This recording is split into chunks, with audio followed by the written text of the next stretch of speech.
Capítulo 1. Havia um sábio, um grande artífice, e o Senhor dedicou-lhe seu amor e o recebeu, a ponto de fazê-lo testemunhar as mais altas moradas dos maiores e mais sábios e imutáveis reinos do Todo-Poderoso, das mais maravilhosas, gloriosas e brilhantes estações de muitos olhos dos servidores do Senhor, e o inacessível trono do Senhor, e os graus e manifestações e hostes incorpóreas, e o inefável ministério e a multidão de elementos. E as vá. Naquele tempo, disse ele, quando completei 165 anos, gerei meu filho Matusalém. Depois disso, vivi 200 anos, e ao todo minha vida foi de 365 anos. No primeiro dia do primeiro mês, estava eu sozinho em minha casa descansando no meu leito, quando adormeci. E quando estava adormecido, uma grande tristeza tomou conta de meu coração e chorei durante o sono. E não podia entender que tristeza era aquela, ou o que iria acontecer-me. E então me apareceram dois homens, extraordinariamente grandes, como eu nunca vira antes na terra.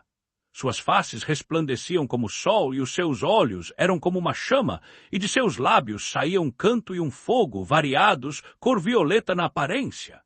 Suas asas eram mais brilhantes que o ouro, suas mãos mais brancas que a neve. Eles estavam em pé, na cabeceira de meu leito, e puseram-se a chamar-me pelo nome. Acordei e vi claramente aqueles dois homens, de pé à minha frente, e saudei-os e fui tomado de medo, e meu semblante transformou-se pelo terror. E os homens disseram: Tem coragem, Enoque, não temas. O Deus Eterno nos mandou a ti e vê. Tu hoje deverás subir aos céus conosco, e deverás dizer a teus filhos e aos da tua família tudo o que deverão fazer na casa durante tua ausência na terra. E não os deixes procurar-te até que o Senhor te devolva a eles. E não me demorei em obedecê-los e saí de minha casa. Como me foi ordenado, chamei meus filhos Matusalém e Regim e Gaidade e contei-lhes todas as maravilhas que me haviam dito aqueles homens. Capítulo 2. Ouvi-me, meus filhos, não sei aonde vou ou o que será de mim. Entretanto, digo-vos, não vos desvieis de Deus para os vaidosos, que não criaram o céu e a terra, pois que perecerão junto com os que os adoram, e que o Senhor vos torne confiantes em vosso coração no temor a Ele. E agora, meus filhos, não deixeis que pensem em me buscar, até que o Senhor me devolva a vós. Capítulo 3. Aconteceu que, depois de Enoque ter falado com os filhos, os anjos o levaram em suas asas ao primeiro céu e o puseram nas nuvens. E aí eu olhei outra vez mais para o alto e vi o éter. E eles me puseram no primeiro céu e me mostraram um grande mar maior que o mar da terra. Capítulo 4. Trouxeram até mim os anciãos e os dirigentes das ordens estelares, e mostraram-me 200 anjos que dirigiam as estrelas e suas funções nos céus, e voaram com suas asas e apareceram todos que navegam. Capítulo 5. E aí olhei para baixo e vi as tesourarias da neve e os anjos que mantêm seus terríveis depósitos, e vi as nuvens que dali saem e para onde vão elas. Capítulo 6. Eles me mostraram a tesouraria do orvalho, tal qual azeite de oliva, e a sua forma, assim como todas as flores da terra. Além disso, os muitos anjos que guardavam a tesouraria dessas coisas, e como fazem para abrir e fechar. Capítulo 7. E aqueles homens me tomaram e me conduziram ao segundo céu, e me mostraram as trevas mais escuras que as da terra, e eu vi prisioneiros atados, vigiados, que aguardavam o grande e infinito julgamento. E esses anjos eram escuros, mais escuros que a escuridão da terra, e os faziam chorar incessantemente, o tempo todo. E eu disse aos homens que estavam comigo: Por que motivo estão eles sendo torturados sem parar? Eles me responderam: Estes são os infiéis a Deus, que não obedeceram aos mandamentos de Deus, mas que se aconselharam segundo sua própria vontade, e se foram com seu príncipe, que também está acorrentado no quinto céu. Senti muita pena deles, e eles me saudaram e me disseram: homem de Deus, ora por nós ao Senhor. E eu lhes respondi: quem sou eu, um mortal, para que possa orar aos anjos? Quem sabe para onde vou e o que será de mim? Ou quem orará por mim? Capítulo 8. E aqueles homens me tomaram então e me conduziram ao terceiro céu, e lá me puseram. E olhei para baixo e vi os produtos daquele lugar, que jamais foram conhecidos. E vi as mais doces árvores floridas, e olhei seus frutos e os alimentos que produziam. E todos exalavam as mais doces fragrâncias. E no meio daquelas árvores, a da vida, naquele lugar onde Deus descansa quando vai para o paraíso. E essa árvore é de uma qualidade e fragrância inefáveis, e mais adornada do que qualquer coisa que existe. E de todos os lados é como o ouro e o cinabre e o fogo, e ela tudo cobre e aproveita de todos os frutos. Sua raiz está no jardim, no fim da terra. E o paraíso está entre corruptibilidade e a incorruptibilidade. E de suas fontes brotam mel e leite, e de seus jorros saem óleo e vinho.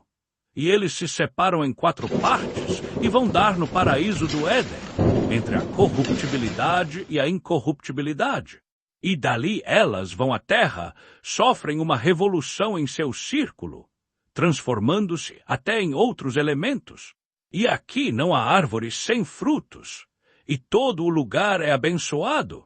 E há 300 anjos muito brilhantes que guardam o jardim, e com um incessante, doce canto, e com vozes que nunca silenciam, servem o Senhor todas as horas e todos os dias.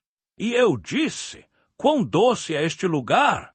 E aqueles homens me disseram, capítulo 9, este lugar, ó Enoque, é preparado para os justos, os que se abstêm de todas as formas das ofensas que vêm daqueles que enraivecem sua alma, que preservam seus olhos da iniquidade e que fazem julgamentos justos, que levam pão aos famintos e cobrem de vestes os nus e levantam os que caíram, que ajudam os órfãos e que andam sem mácula diante do Senhor, e somente a eles servem. E para estes é preparado este lugar de herança eterna. Capítulo 10. E aqueles 2 homens me tomaram e me conduziram ao norte, e me mostraram um lugar terrível, onde havia todas as maneiras de torturas. Trevas e escuridão sufocantes, nenhuma luz havia lá, mas um fogo escuro constantemente ardia no alto. E havia um rio de fogo que corria, e por todo o lugar havia fogo, e por todo o lugar havia geada e gelo, sede e tremores, enquanto que as penas eram muito cruéis. Os anjos temíveis e impiedosos portavam armas terríveis e infligiram torturas tenebrosas. E eu disse: ai, ai, quão terrível é este lugar! E aqueles homens me disseram: este lugar, ó Enoque, é preparado para os que desonram Deus, que na terra praticam o pecado contra a natureza, que corrompem a criança pela sodomia, feitiçaria demoníaca e encantamentos. E aqueles que apregoam seus feitos maldosos, roubo, mentiras, calúnias, inveja, rancor, fornicação, assassinato, e aqueles que, amaldiçoados, roubam as almas dos homens, que, vendo os pobres, tiram-lhes seus bens. Aqueles que, sendo capazes de satisfazer o vazio, deixam os famintos morrer à míngua, sendo capazes de vestir, despem os nus. E aqueles que não conheceram seu Criador, e curvaram a cabeça para deuses sem vida, que não podem nem. Capítulo 11. Aqueles homens me tomaram e conduziram-me ao 4º céu e me mostraram os sucessivos acontecimentos, e todos os raios da luz do sol e da lua. E eu medi seus movimentos e comparei suas luzes, e vi que a do sol é maior que a da lua, seu ciclo e suas órbitas, nos quais eles sempre se movimentam, como um vento de uma velocidade maravilhosa, e o dia e a noite têm um rápido trânsito.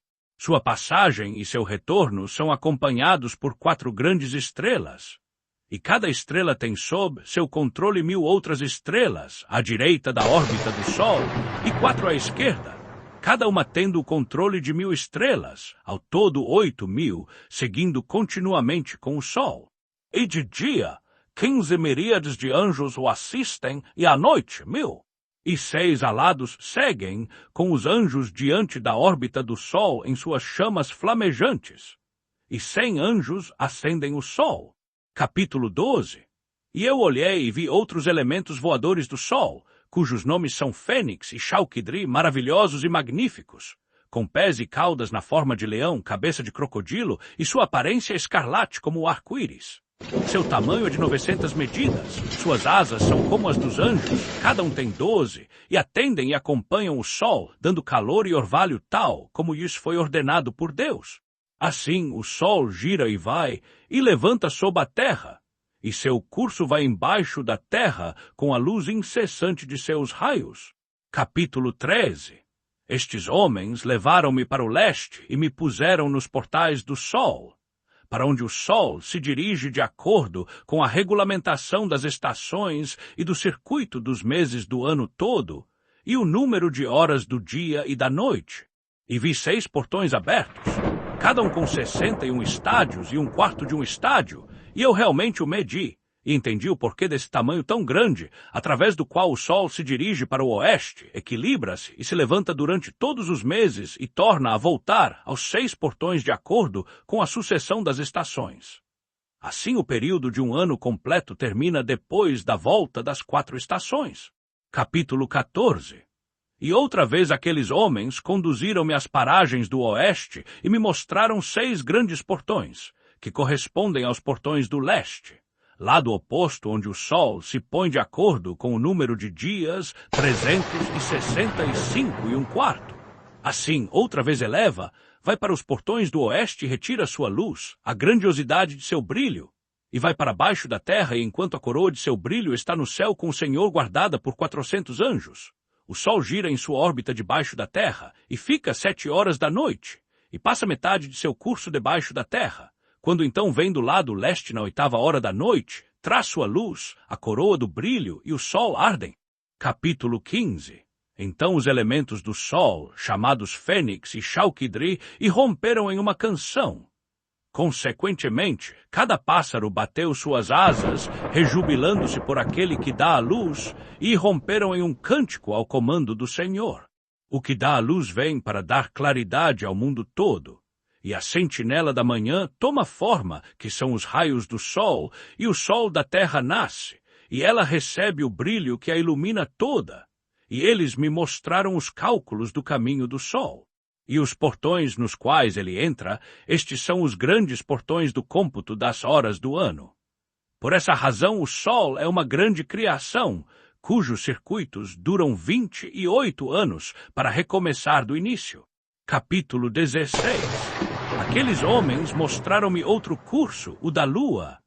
12 grandes portões, coroados de oeste a leste, pelo qual a lua vai e vem nos tempos usuais.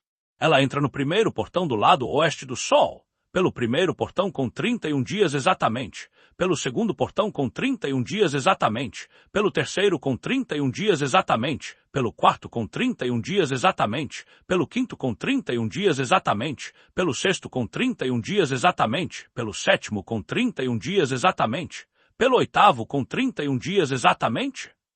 E ela vai através do portão do oeste na ordem e número do leste, e cumpre os 365 dias e um quarto do ano solar, enquanto que o ano lunar tem 354 dias, e ficam-lhe faltando 12 dias do ciclo solar, que são as fases lunares de um ano. Assim, também, o grande ciclo tem 532 anos. O quarto de um dia é omitido por 3 anos, e o quarto ano o completa exatamente. Por isso, eles são tirados do céu por 3 anos, e não são adicionados ao número dos dias, porque eles acrescentariam 2 novos meses a um ano, no sentido de complementação, e tirariam outros 2, no sentido de diminuição. E quando os portões do oeste terminam, ela volta e vai ao leste para a luz, e vai desse modo pelos ciclos celestes dia e noite, mais baixo que todos os ciclos, mais rápido que os ventos dos céus, e espíritos e elementos e anjos voando. Cada anjo tem 6 asas. Capítulo 17. No meio dos céus eu vi soldados armados, servindo o Senhor com tímpanos e órgãos, com vozes incessantes, com doces e incessantes vozes e vários cânticos, que é impossível de descrever, e que assombra qualquer inteligência, de tão magnífico e maravilhoso que é o cântico daqueles anjos, e eu estava encantado ouvindo-o.